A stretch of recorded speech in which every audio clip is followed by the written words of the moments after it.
My name is Ronnie Bryant, and I chose to do a positive behavioral intervention plan. Um, the the student that I chose is a little boy who comes from a broken home. He lives at home with his grandparents.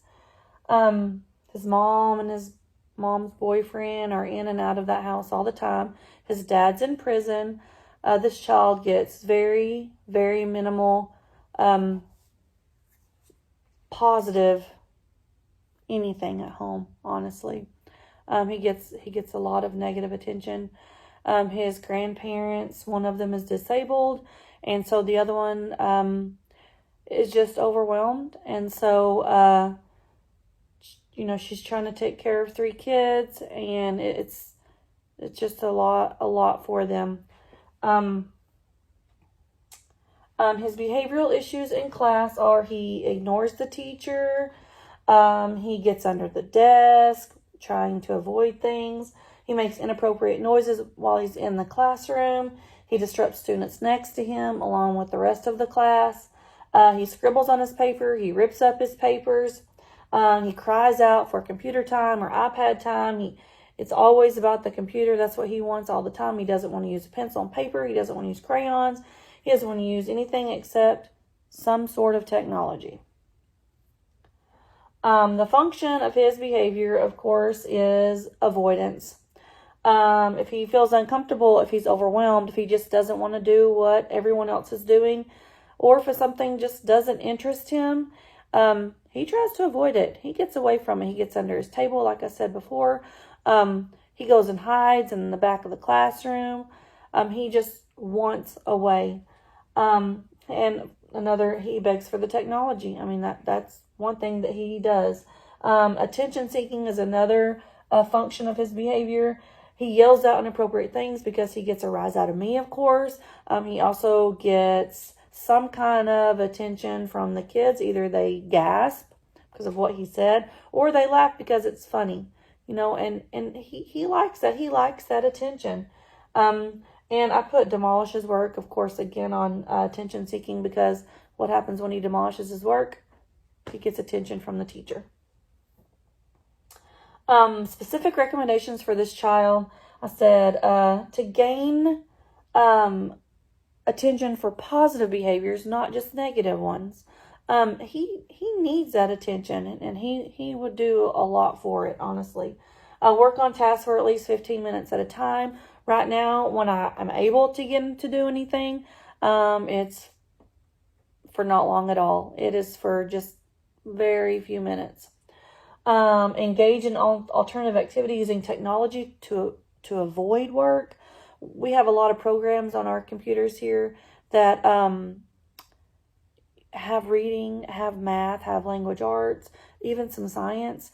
If I can get him to do that while I am teaching the rest of the class what they need to be taught, then I'll put down here one-on-one instruction. I can go one-on-one to him. We can go to the back of the room, and I can do instruction for him in either a small group or just one-to-one, so that he gets that attention, number one, and I can get him to do what I need him to, which is the main goal. Allow him to sit on a ball during reading, technology, working time. He is always moving, so I think him sitting on a ball, possibly bouncing up and down, would help him be able to listen better, maybe, or to focus on the things that he's doing. Use a visual and allow him to choose a reward to work for. If he can choose his own reward, I feel like he is going to work for that reward because it's his choice. It's what he wants. Provide choices for him to choose from. If you can either do this page or this page, or you can do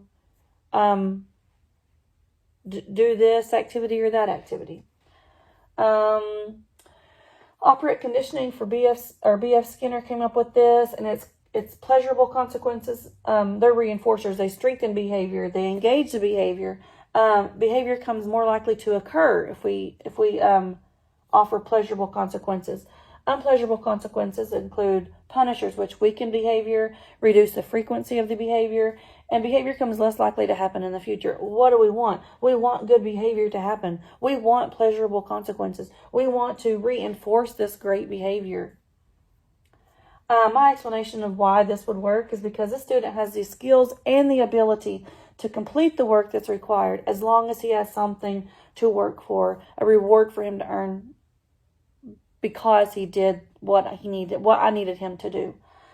He is determined to get some kind of adult attention, whether that's negative or positive. He doesn't care. He wants that attention. If I can give him the positive attention that he needs, I believe he will work harder for that. He's capable of displaying appropriate behaviors for praise and positive attention. He's capable of doing that.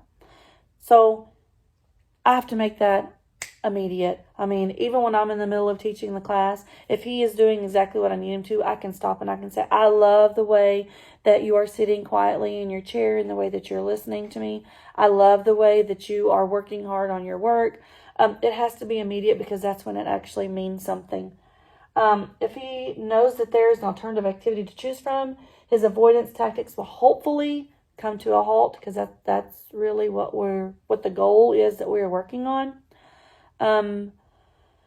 Hopefully with all this in place, those negative behaviors will slow down, possibly even stop, and the positive reinforcement will just keep gradually growing, and those positive attention seekers will still be there, and the negative attention seekers hopefully will be pushed aside, and he'll be getting all the positive attention that he needs.